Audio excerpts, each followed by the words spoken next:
So currently we're invested in 11 megatrends, and we've classed them into three clusters. The first one is the demographic cluster, and I think everyone understands the aging population, and I think what's often been spoken about is obviously the population growth is in Asia.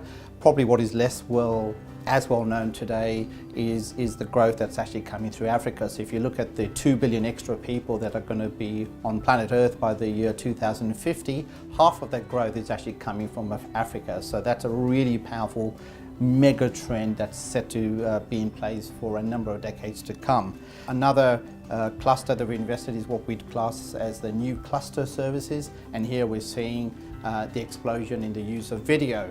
And again, one of the beneficiaries of that trend is Facebook. John? I'd like to add a bit to that. At the moment, only about 5% of all advertising globally is done via video online, yet eyeballs watching videos takes up almost 30% of people's time per day when they're online. So the advertisers are going to have to move more of the advertising dollars towards video if they're going to get through to the consumer.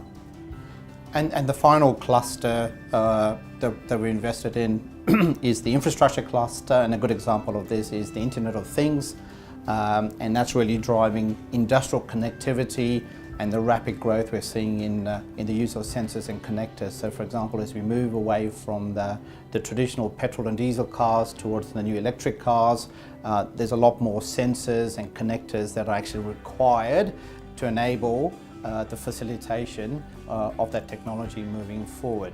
So a common feature of all of these trends that are in each of those different clusters is that they tend to be very long-term in nature.